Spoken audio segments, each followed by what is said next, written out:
हम बार बार कहते हैं कि अगर सभी जिम्मेदार लोग एक एक स्पोर्ट्स को गोद ले लें तो खेलों के महोत्सव में भारत का नाम सबसे ऊपर होगा। फिर भी भारत धीरे धीरे धीरे अपना नाम रोशन कर रहा है, दर्ज करा रहा है। और सबसे पहले आगाज हुआ था शूटिंग का, और जब शूटिंग का आगाज हुआ तो मेरठ की धरती पर द्रोणाचार्य स्पोर्ट्स डेवलपमेंट सोसाइटी और मेरठ डिस्ट्रिक्ट राइफल एसोसिएशन के बैनर तले एक नर्सरी तैयार की गई है, जिसमें मौका दिया जाता है शूटिंग में हाथ आजमाने वालों को, भारत का नाम रोशन करने वालों को।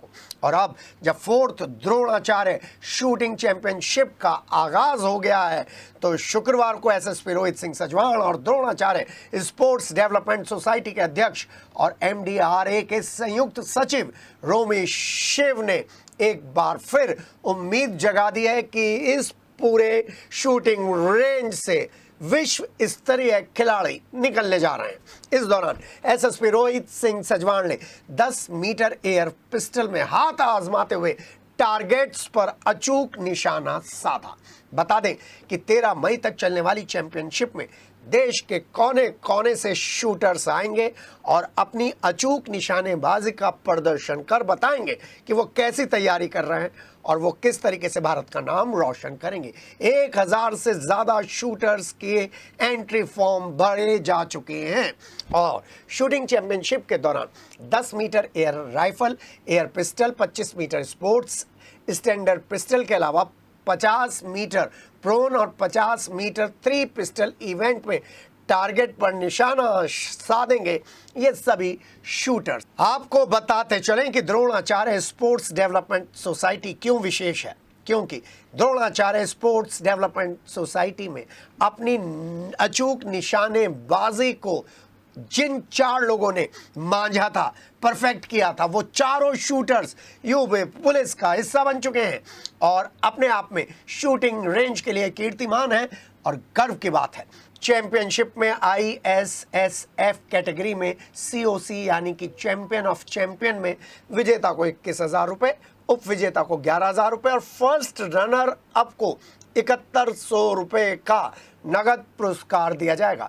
जबकि NR कैटेगरी में विजेता को 11,000, उप विजेता को 7100 और फर्स्ट रनर अप को 5100 का पुरस्कार देकर सम्मानित किया जाएगा। इस मौके पर एसएसपी रोहित सिंह सजवाण का स्वागत एमडीआरए के संयुक्त सचिव रोमी शिव ने किया।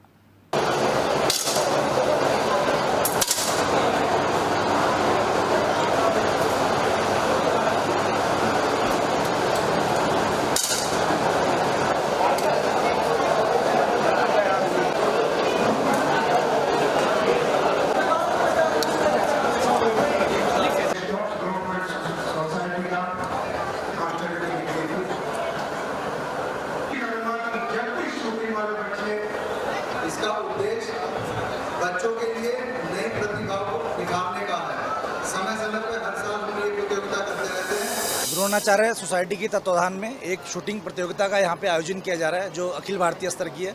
इसमें जैसा बताया गया कि 800 से अधिक जो हमारे कैंडिडेट्स हैं वो यहाँ पे शूटिंग प्रतियोगिता में भाग लेने के लिए आए हुए हैं और ये प्रतियोगिता 13 तारीख तक यहाँ पे चलेगी। 13 तारीख को इसका समापन होगा और इसमें जो खिलाड़ी यहाँ पे प्रथम या अव्वल आएंगे वो अगले प्रदेश स्तर की जो प्रतियोगिता है उसमें जाएंगे और फिर नेशनल स्तर की प्रतियोगिता में जाएंगे।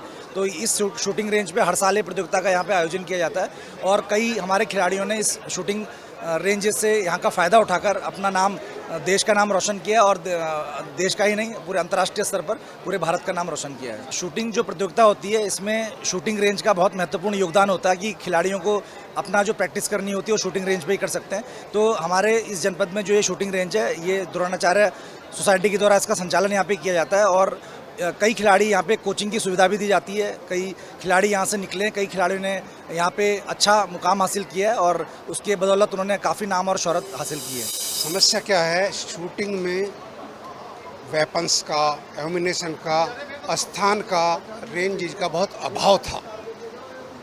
ये रेंज हमारे वरिष्ठ अधिकारियों के आशीर्वाद से चली। मेरठ की जो हमारी टीम है जिसमें रोमी भाई हैं, खिलाड़ी जब अपने घर में खेलता है तो उसका उत्साह बढ़ा हुआ होता है और जब उसका कॉन्फिडेंस बढ़ा हुआ होता है, अपने घर में खेलकर जब चलता है वो आगे, उसे दूसरा खिलाड़ी भी इसी रेंज पर मिलता है। फर्ज करो यहाँ कोई जम्मू का खिलाड़ी खेलना आया, पंजाब का खेलने आया, जब वो उसके साथ खड़ा होकर खेलेगा उसे उसमें अपनत्व दिखेगा। जब वो कल पंजाब की रेंज पर खेलने के लिए जाएगा, जम्मू कश्मीर की जाएगा, हैदराबाद की रेंज पर खेलने जाएगा, तो उसे दिखेगा कि ये खिलाड़ी मेरे साथ कल खेला था, उसकी हिम्मत बढ़ेगी, उसका हौसला बढ़ेगा और वो बहुत ऊंचाइयों को छुएगा। क्योंकि आपने ओलंपिक में पिछले में भी देखा होगा 4-5 खिलाड़ी तो मेरठ से ही थे, मेरठ से और बागपत से। एशियन चैम्पियनशिप में मेरठ से शार्दुल व्यान मेडल लेकर आया था। विश्व स्तरीय कोई चैम्पियनशिप ऐसी नहीं होती जिसमें मेरठ या मेरठ कमिश्नरी का कोई खिलाड़ी ना हो। कोई चैम्पियनशिप शूटिंग की ऐसी नहीं होती। जब शार्दुल ने शूटिंग शुरू की तो इसी शूटिंग रेंज पे शुरू की है उसने, और इस यहाँ पे शॉर्ट गन रेंज चलती थी। किसी कारणों से बराबर में जो मकान बन गए, मकान बनने के बाद में फिर उसको दिल्ली मूव करना पड़ा, और द्रोणाचार्य सोसाइटी और ये मेरठ क्लब सोसाइटी ना होती तो शार्दुल आज एशियन गेम मेडल ना जीत पाता और वर्ल्ड चैंपियन मेडल ना जीत पाता। जितने पूरे भारत में बच्चे खेलते हैं उसका 70% एथलीट उत्तर भारत से हैं, और उसमें भी 80% इन 2 जिले के हैं, मेरठ और बागपत के। तो सबसे ज़्यादा शूटर तो यहीं पे ही हैं, और टैलेंट की तो यहाँ पे कमी नहीं है। शार्दुल का एशियन गेम में मेडल आया, कुल 15 साल की उम्र थी, और 15 साल में तो बच्चों को ये भी नहीं पता होता है हमें क्या करना है। शार्दुल डबल ट्रैप खेलता था, डबल ट्रैप ओलंपिक से आउट हो गया तो वो ट्रैप में शिफ्ट हो गया है, और ट्रैप में वो जूनियर टीम में फर्स्ट रैंक है और सीनियर में 6th रैंक पे है इस टाइम। अभी जुलाई में वर्ल्ड कप खेलने जा रहा है इटली।